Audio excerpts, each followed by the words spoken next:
ഈ ബഡ്ജറ്റിനകത്ത് കൂടുതൽ നമ്മൾ കാണേണ്ടത് നമ്മൾ അടുത്ത ഒരു ഇൻഫ്രാസ്ട്രക്ചർ ഡെവലപ്മെൻറ്റിലോട്ടാണ് ഞാൻ കൂടുതൽ ഫോക്കസ് ചെയ്യുന്നത്. കാരണം അതാണ് നമുക്ക് ഏറ്റവും ഇമ്പോർട്ടൻ്റ് ആയിട്ട് വേണ്ടി വരുന്നത്. 11 ലക്ഷം കോടി രൂപ 11 ലക്ഷത്തി ചില കോടി രൂപയാണ് ഇൻഫ്രാസ്ട്രക്ചർ മുടക്കി. എന്ന് കഴിഞ്ഞാൽ ടോട്ടൽ ബഡ്ജറ്റിൻ്റെ 48 ലക്ഷത്തിൻ്റെ 1/4 ഒന്നിൽ 4 നമ്മൾ വന്നിരിക്കുന്നത്. സോ 1/4 ഇൻഫ്രാസ്ട്രക്ചർ ഡെവലപ്മെൻറ്റിന് കൊടുത്തിരിക്കുന്ന ഏറ്റവും വലിയൊരു കാര്യം. പിന്നെ ഇതിൽ എനിക്ക് ഇഷ്ടപ്പെട്ട ഒരു കാര്യം എന്ന് പറഞ്ഞാൽ നമുക്ക് കുട്ടികൾ നാട് വിട്ടുകൊണ്ടിരിക്കുകയാണ്.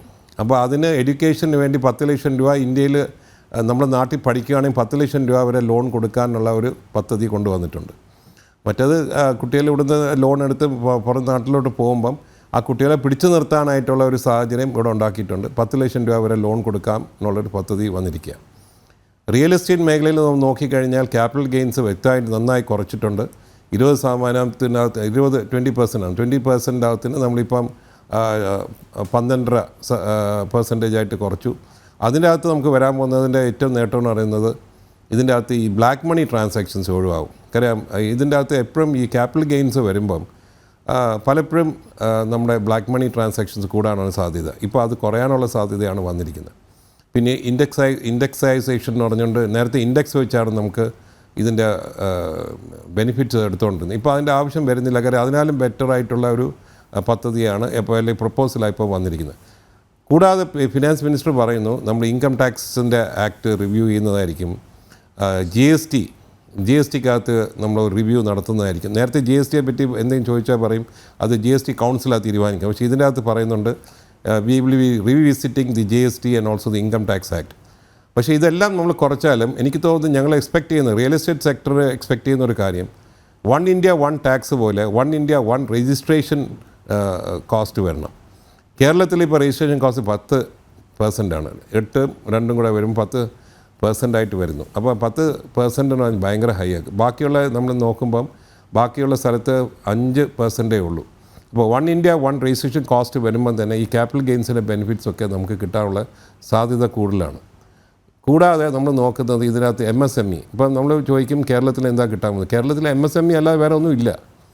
MSME ആയിരിക്കും ഇതിൽ ഫോക്കസ് കൊടുത്തിരിക്കുന്ന സ്ഥിതിക്ക് MSME വിൽ ജനറേറ്റ് ഒത്തിരി എംപ്ലോയ്മെൻറ്റ് ജനറേറ്റ് ചെയ്യും, ടേൺ ഓവർ ജനറേറ്റ് ചെയ്യും. ഇപ്പോൾ വിഴിഞ്ഞം ഹാർബർ നമ്മൾ വിഴിഞ്ഞം പദ്ധതി വന്നു. ഇതിൽ ഏറ്റവും ചുറ്റുപാട് വരാൻ പോകുന്ന MSME പ്രോജക്ട്സ് ആയിരിക്കും. അപ്പോൾ MSMEക്ക് കൂടുതൽ പറഞ്ഞ ആശങ്ക അതെങ്ങനെ നോക്കിക്കാണുന്നു? അദ്ദേഹം പറഞ്ഞത് ഈ MSME ഒക്കെ സ്ട്രോങ് ആണ്, പക്ഷേ പലരും കടത്തിലാണ്, പലരും അത് മറ്റുള്ളവർക്ക് കൈമാറിപ്പോകുന്നു നോക്കിയിട്ടുള്ളത്. അങ്ങനെ ഒരു സാഹചര്യം ഉണ്ടോ നിലനിൽക്കുന്നുണ്ടോ കേരളത്തിൽ? MSME ഇപ്പോൾ എല്ലാ MSME വിജയിക്കണമെന്നൊന്നുമില്ല. കാരണം MSME എന്ന് പറയുന്നത് ഒരാൾ സ്വന്തമായിട്ട് ഒരു പദ്ധതി തുടങ്ങിയിട്ട് ട്രയൽ ആൻഡ് എററിലാണ് ഇത് പോകുന്നത്. അപ്പോൾ അതിനകത്ത് കുറച്ച് ഹാൻഡ് ഹോൾഡിങ് വേണ്ടി വരും, ബാങ്കിൻ്റെ സപ്പോർട്ട് വേണ്ടി വരും, ഗവൺമെൻറ് സപ്പോർട്ട് വേണ്ടി വരും, ഈസ് ഓഫ് ഡൂയിങ് ബിസിനസ് വേണ്ടി വരും. അപ്പോൾ ഇതെല്ലാം കൂടെ വരുമ്പോഴേ മാത്രമേ ഉള്ളൂ MSME എന്ന് പറഞ്ഞൊരു ഒരു ഇൻഡസ്ട്രി നിലനിൽക്കാൻ പറ്റുള്ളൂ. ഇപ്പോൾ കേരളത്തിൽ നമുക്കൊരു ഹെവി ഇൻഡസ്ട്രീസ് എന്തായാലും വരാൻ പോകുന്നില്ല. കാരണം ഹെവി ഇൻഡസ്ട്രീസ് വരാനുള്ള സാഹചര്യവും ഇല്ല, ഭൂമിയും ഇല്ല, സ്ഥലവും ഇല്ല. MSME ആണ് ഊന്നൽ ഏറ്റവും കൂടുതൽ കൊടുക്കേണ്ടത്. ആ MSME ഊന്നൽ സംസ്ഥാന സർക്കാർ ഇപ്പോൾ നല്ല രീതിയിൽ കൊടുത്തിട്ടുമുണ്ട്. അപ്പോൾ ആ MSMEക്ക് വന്നിരിക്കുന്ന സപ്പോർട്ട് നാഷണൽ ലെവലിൽ തന്നെ MSMEക്കാണ് കൂടുതൽ ഫോക്കസ് കൊടുക്കുന്നതെങ്കിൽ ആ MSME ജനറേറ്റ് ചെയ്യാൻ പോകുന്ന എംപ്ലോയ്മെൻറ്റ് ഒരു വലിയ അപ്പം കേരളത്തിന് ഒന്നും കിട്ടിയില്ല എന്ന് പറയാൻ കേരളത്തിന് ഈ MSMEയുടെ കേരള അഡോപ്റ്റ് ചെയ്തിരിക്കുന്ന MSMEയുടെ റൂട്ട് അതിന് എല്ലാ രീതിയിലും ഊന്നലും സപ്പോർട്ട് കൊടുക്കാനായിട്ട് കേന്ദ്ര ഗവൺമെൻറ് കൊണ്ടുവന്നിരിക്കുന്ന ഒരു ബെനിഫിറ്റാണ്. നമ്മൾ തീർച്ചയായിട്ടും അതിനെ നമുക്ക് അത് എത്രമാത്രം നമുക്കതിന് ബെനിഫിറ്റ് ചെയ്യാൻ പറ്റുന്നത് നമ്മൾ നോക്കിയെടുക്കേണ്ടി വരും. അതുപോലെ തന്നെ ഇൻഫ്രാസ്ട്രക്ചർ പ്രോജക്റ്റ് നേരത്തെ ശ്രീ CP ജോൺ പറഞ്ഞ പോലെ നമുക്കതിൻ്റെ ബ്രേക്കപ്പ് വന്നിട്ടില്ല. അപ്പോൾ ഇതിൽ റെയിൽവേക്ക് എത്ര പോകുന്നുണ്ട്, ഇതിന് പോർട്ടിന് എത്ര പോകുന്നുണ്ട്, അല്ലെങ്കിൽ ഹൈവേക്ക് എത്ര പോകുന്നു, അതിൻ്റെ ഒരു ബ്രേക്കപ്പ് കിട്ടാത്തതുകൊണ്ട് നമുക്കൊന്നും പറയാൻ പറ്റില്ല. പക്ഷേ എനിക്കൊന്ന് ഓവറോൾ ഡെവലപ്മെൻറ്റ് നോക്കുമ്പം എന്തെങ്കിലും ഒരു എല്ലാത്തിൻ്റെയും ഒരു ഷെയർ കേരളത്തിന് കിട്ടുന്നതായിരിക്കും. നമുക്കിപ്പം ബീഹാർ പാക്കേജ് പോലെയോ ആന്ധ്ര പാക്കേജ് പോലെയോ ഒന്നും കേരള പാക്കേജ് കിട്ടാനുള്ള സാധ്യത കുറവാണ്. കേരള പാക്കേജിനൊന്നും ചോദിക്കാനായിട്ട് നമുക്ക് ഇപ്പോൾ all India institute of medical science ഇതിൻ്റെ അകത്ത് എനിക്ക് ഒരു സ്ഥലത്തും ഞാൻ കണ്ടില്ല. അപ്പം നമ്മൾ ധനകാര്യമന്ത്രി ഇന്ന് പറഞ്ഞിരിക്കുന്നതാണ് എയിംസ് അനുവദിച്ചില്ല, വിഴിഞ്ഞത്തിന് ഒരു പൈസ പോലും തന്നില്ല എന്നൊക്കെ. വിഴിഞ്ഞത്തിൻ്റെ കാര്യം നമുക്ക് ചോദിക്കാനായിട്ടുള്ള സ്റ്റേജ് ആയിട്ടില്ല. കാരണം വിഴിഞ്ഞം കമ്മീഷനിങ് ചെയ്യാൻ പോകുന്ന ഒരു കാര്യമേ ആവുള്ളൂ. ഇപ്പോൾ നമ്മളിപ്പോൾ ഇനി 2 മാസം കൂടെ കഴിയുമ്പോഴേ മാത്രമേ വിഴിഞ്ഞം പദ്ധതി ഒഫീഷ്യലായിട്ട് കമ്മീഷൻ ചെയ്യാൻ പറ്റുള്ളൂ. കമ്മീഷൻ ചെയ്ത് കഴിഞ്ഞാൽ അതിൻ്റെ ഒരു തുടക്കം കഴിയുമ്പോൾ അടുത്ത ബഡ്ജറ്റിൽ ചിലപ്പോൾ നമുക്ക് സംസ്ഥാന ഗവൺമെൻറ് തന്നെ അവർക്കൊരു പ്രപ്പോസൽ കൊടുക്കാം. വിഴിഞ്ഞം പദ്ധതിക്ക് അവർ എന്താ ഉദ്ദേശിക്കുന്ന പോലെ പ്രപ്പോസൽ കൊടുത്താൽ മാത്രമേ അതിൽ വരുള്ളൂ. കാരണം ഞാൻ പറഞ്ഞില്ല, ഇതൊരു 7 മാസത്തെ ഒരു ബഡ്ജറ്റാണ്. ഈ 7 മാസത്തെ ബഡ്ജറ്റിനകത്ത് ചുരുക്കം പറഞ്ഞു കഴിഞ്ഞാൽ അടുത്ത 5 വർഷം എന്തായിരിക്കും പോക്ക്, എങ്ങോട്ടാണ് അതിൻ്റെ കംപ്ലീറ്റ് ഫോക്കസ് എന്നുള്ള ഈ ബഡ്ജറ്റിൻ്റെ വ്യക്തമായിട്ട് കാണിച്ചിട്ടുണ്ട്. ദ പ്രോബ്ലം ഈസ് നമ്മളിപ്പോൾ കേരളത്തിലുള്ള സ്ഥിതി എന്ന് പറയുന്നത് വെഡ്ഡിങ് ഡെസ്റ്റിനേഷൻസ് ഏറ്റവും ബ്യൂട്ടിഫുൾ ലൊക്കേഷൻസ് ഉണ്ട് wedding destination. But problem is domestic ടൂറിസ്റ്റാണ് വരുന്നതെങ്കിലും ദേ ഹാവ് എ പ്രോബ്ലം. ഈ നോർത്ത് ഇന്ത്യൻ വെഡ്ഡിങ്സ് എല്ലാം തുടങ്ങുന്നത് 9 o'clock ശേഷം 9 മണിക്ക് ശേഷമേ തുടങ്ങുള്ളൂ.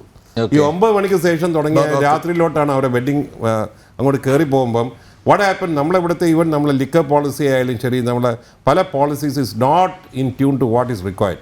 അപ്പോൾ എന്ത് പറ്റുന്നു, they prefer to go to Sri Lanka where is cheaper. ഇപ്പം നമ്മൾ ശ്രീലങ്കയിൽ പോയാൽ same geographical conditions and cheaper in cost, whether room cost ആയാലും ശരി, and cheaper in government regulations and maybe simpler in government regulation. അപ്പോൾ നമ്മൾ ഈ state government actually should think about it. State government എനിക്ക് തോന്നുന്നത് കുറച്ചുകൂടെ ചിന്തിക്കേണ്ടി വരും. കാരണം ടൂറിസം എന്ന് പറഞ്ഞ് നമ്മൾ പറയുന്നുണ്ടെങ്കിൽ സ്റ്റേറ്റ് ഗവൺമെൻറ് ഭാഗത്തിന് ഒരു പ്രോ ആക്റ്റീവ് സ്റ്റെപ്സ് എടുക്കാനായിട്ട് ഇപ്പോഴും ഒരു മെൻ്റൽ ബ്ലോക്ക് കിടക്കുന്നുണ്ട്. Okay, that is the problem. Okay.